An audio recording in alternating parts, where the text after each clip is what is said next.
When has a gut feeling saved your life? Serious. I almost got kidnapped once. I was like 23 or so. I was walking down my street at a little after dusk. I saw a van approaching a little ahead, no lights on. Didn't think much of it due to the time of day. The van slowed down and almost started creeping as I was approaching this part of the sidewalk which had a tall solid wall fence to a community. This gave me some pause in that quick moment.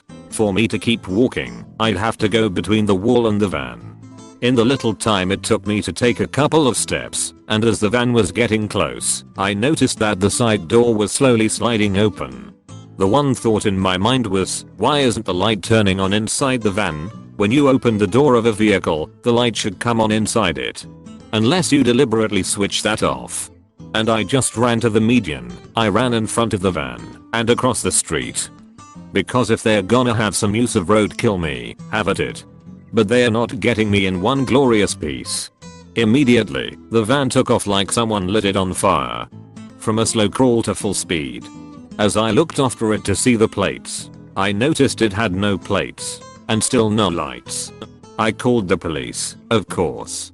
They sent cars out and didn't find the van. I never had anything like this happen again, and I'm just an ordinary person, so I don't suspect it was targeted. I was just in the wrong place at the wrong time.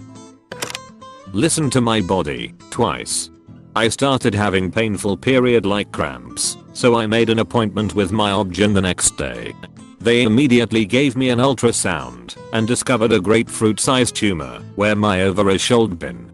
Certain it was cancer, I was in surgery days later. Thankfully all the cancer was encapsulated in the tumor, so no chemo was necessary. I did have to go on an estrogen patch though. A year later, I was sitting in my bathtub and reached out for a towel. Felt a weird pain in my left breast. I knew it was cancer. I immediately pulled off the estrogen patch and then went in for a mammogram first thing the next morning. A few days later, I was having a bilateral mastectomy and reconstruction, which I had insisted on because it was my second cancer diagnosis. The two cancers were unrelated. My doc wanted me to have a lumpectomy and radiation, but I insisted that I never again wanted to have to tell my daughters that I had cancer. After my surgery, my tumor was tested, and it was determined to be highly recurrent and aggressive. Even though the cancer had not spread into my lymph nodes, I went through 20 rounds of harsh chemo in the hopes it will never ever come back. Thankful to say that on the 20th of April 2020, I will celebrate being cancer free for 5 years. Always hated the dad scout leader in my area growing up. Just seemed like a real creep. Hated seeing him at community events, soccer games, back to school nights, etc.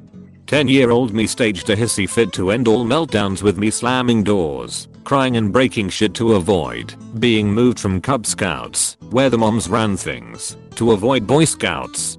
Turns out the scout leader was molesting 3 or 4 of the boys in the troop and threatening to kill them if they ever spoke. Justice found him, and he's in prison. I get really bad vibes from the car park in work. It's a giant, poorly lit multi-story, and I've seen enough horror films to know I shouldn't be taking it lightly. Whenever I get in, I pay attention to the floors people call the lift to keep an eye on where they're going. One time a guy got in front of me and pressed 6 while I was parked on 8. He didn't get out at 6 and was still in the lift as I got to my floor. I leave, he doesn't, so I guess he's remembered he's on another floor, but just before I get to the dark area with all the cars, I turned back. This guy had waited about 30 seconds, therefore held the lift to wait, and silently emerged to follow me. I just stopped and stared him down. He had a deer in the headlights look, and turned straight back to the lift. I have no idea if it saved my life, but it freaked me the fuck out. I was driving a friend home late at night when I was around 21. She lived in a pretty rural area outside of St. Louis, Missouri, and about a quarter mile from her house was an old abandoned farm and farmhouse. I always thought of this place as non-threatening as she told me she and her 2 sisters would go there as kids, and they found an attic full of cool things, including a trunk of vintage woman's clothing and old love letters. Like something out of a movie. Anyway, I'm driving her home, and it's a hot humid Missouri summer and we have the windows open as the late night had offered some cool air. We are also singing at the top of our lungs. We pass the abandoned farm, and I drop her off at her house. I wait long enough to see she makes it inside, and I head back out the way I came. I'm driving along, and I get to almost where the farm is, and I see two things in the road.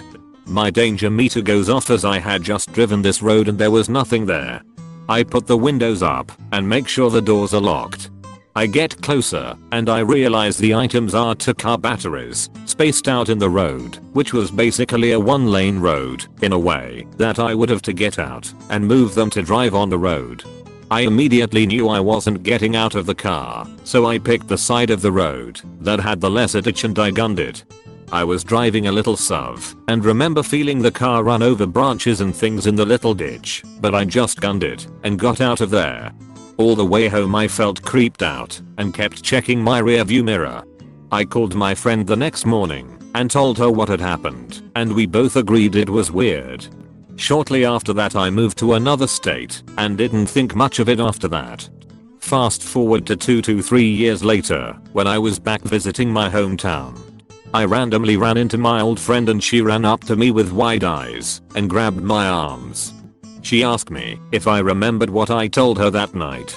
I said yes, and she proceeded to tell me that not too long after that had happened her family was awakened in the middle of the night to someone pounding on their sliding glass door. Her dad went to check and saw two naked, injured women and let them in and called 911. They had been abducted from St. Louis City, about 40 minutes away, by two men and brought to the old, abandoned farmhouse where the men tortured and raped them. The women somehow managed to get free and ran to the only light they could see, the light over my friend's garage. They survived, but the men were never caught. There was evidence the men had been going there for a while. My friend was convinced they had put the batteries in the road to lure me out of the car. I'm just really glad my gut told me not to. When I was around 18, I was on a back road with some friends and a girl I didn't know was driving really fast. Now, I'm a bit of an adrenaline junkie and I have always enjoyed a calculated risk in the name of a good time, but on this occasion I told her to either slow the fuck down or let me out. I literally had to start screaming at her before she listened and slowed down. A week later she crashed on that same stretch of road at 90 miles per hour, killing her and the 3 passengers of her car.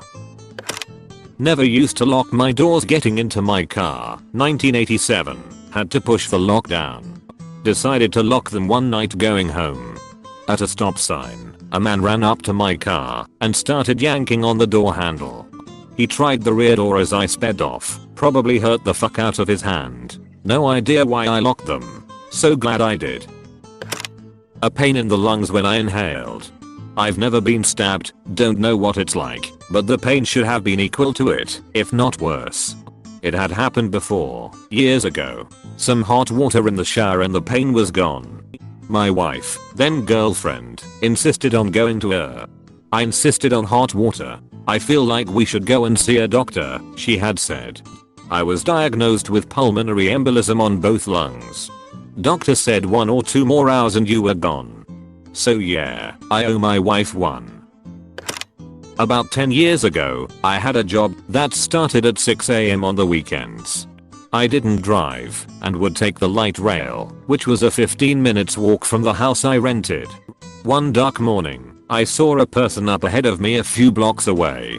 I usually see homeless people on my walk to the light rail and most are harmless just trying to collect cans for the deposit or asking for change, but this guy just felt off.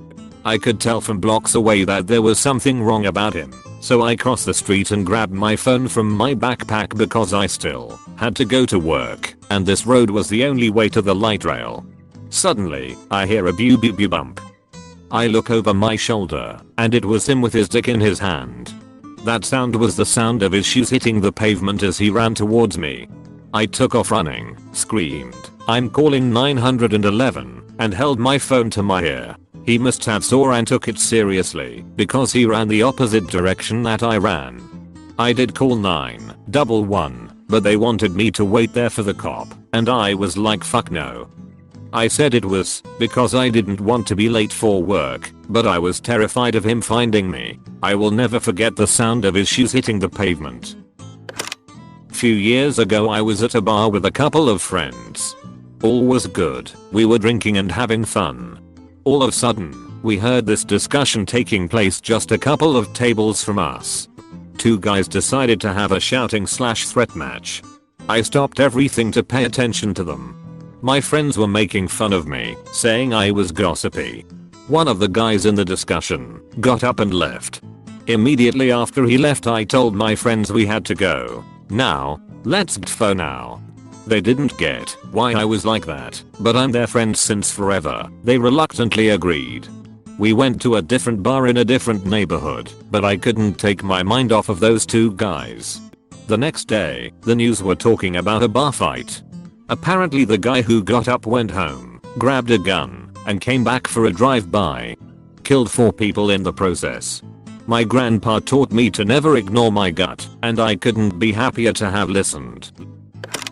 My now wife and I did the long distance thing in college, and I planned on doing my normal routine to visit her, leave Chicagoland in the morning, get to her early afternoon on Friday. Well, I'm closing my store on Thursday night and get a feeling I should leave that night. So I said back "F it" and left that night. A little after lunch on Friday, tornado sirens go off. I don't think anything of it until I head back home Sunday and drive through a town about half hour north of her. It got lit up by the tornado. I quickly realize that I had left at my normal time. I would have been smack dab in the middle of tornado. My mum knew something was wrong with me when I was younger. Doctors didn't want to see me for another 2 weeks. Mum went into a blind rage over the phone telling them that she was taking me to get checked, whether they liked it or not. We got to the GP, he puts a stethoscope on my back and smells my breath. Then says, "We need to get him to hospital now." Turns out I have type 1 diabetes, and if I'd waited another day I would have died. Edit, the breath part is due to the buildup of ketones in the blood. As I was in the severe stages of diabetic ketoacidosis. Edit 2, it smelled like apples. Lump in my right breast. 43 years old, clean mammogram 5 months earlier. I just knew. 4 different doctors told me it was nothing, and to come back in a year. I did not, and found a 5th. Yeah, I had to argue my way into being diagnosed with a rare and aggressive form of breast cancer. On the bright side, Thursday was my 5 years all clear date. I was at the county fair when I was younger, like 8 or 9. I wandered off from my parents, and I had an odd feeling that I was being watched, but I ignored that for some reason. This man had followed me up and down the walkways of the expo hall we were standing in. As he started to get closer, I got this overwhelming feeling of fright. I called for my dad, and I could tell it startled him. He promptly turned and changed direction from me. A really quick thing, but it stuck with me all these years. Was driving to work one morning about 2 AM. Was behind a slow 18-wheeler and was getting a feeling I needed to move. As we came up to a red light I switched over a lane, so I wouldn't be behind him anymore. Just about a second later I heard something that sounded like an explosion, which was a tow truck slamming into the back of the 18-wheeler at about 70 miles per hour. Tore off the 2 rear axles on the trailer, and most certainly would have smashed my car to pieces. It didn't happen to me, but was told by my mom. When she was pregnant with my older sister, her and her family decided to go hiking in the mountains. On the day of the hike she suddenly felt discomfort and unconformable. So she stayed behind, while the rest of her family went for the hike. Her family got lost, and if it wasn't for my mom staying behind, they wouldn't have gotten help. Keep in mind that there was no cell phones back then, so if you got lost, it was a lot harder to contact rescue to come find you. Funny enough, my sister was also born during an earthquake. Different story. A few weeks ago, I had just left my apartment complex and was heading to a friend's. I pulled out of my driveway and up to the traffic light and stopped. I was in the left turn lane, light was red. It was late out and there wasn't many people on the road. I watched as the light went yellow and then red for through traffic. One guy ran the tail end of the yellow, like usual.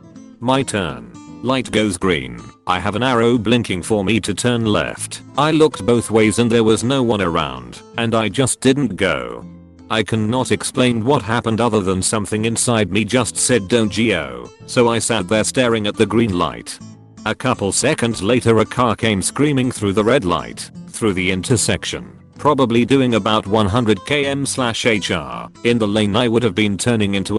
They were going so fast their vehicle had a bounce to it. If I had turned my car would have been destroyed, and me along with it. I sat there through the whole next light cycle and then turned, pulled over and called my sister. It was a ghostly feeling. I'm a light jumper. I look both ways, but I'm impatient, and I cannot explain what stopped me from going the second that light went green, but I'm glad it did. I was taking my mom to a follow-up appointment for back surgery the month before. The freeway was closed due to a car accident and Life Flight was called to transport the people injured in the accident. The highway patrol was funneling everyone off of the freeway to the right side exit. I had the strongest feeling we needed to move to the left farthest lane, so I did. No more than a minute after I moved over, a garbage truck came barreling down the freeway and crashed into the car that was in front of us in the other lane so fast that it lifted the front end of the truck and it landed on top of the car. We were in a tiny sports car that would have crumpled like a tin can under the weight of a garbage truck and definitely would have killed my mom and me in a second. Don't know if gut feeling or lucky coincidence. Decided I should empty the bin on my way to uni, which added maybe 10 seconds to my journey as the skip was 10 feet from my front door. Began my walk to uni and roughly 10 seconds of walking in front of me some idiot from the third floor flat threw a load of glass out his window, smashing all over the path.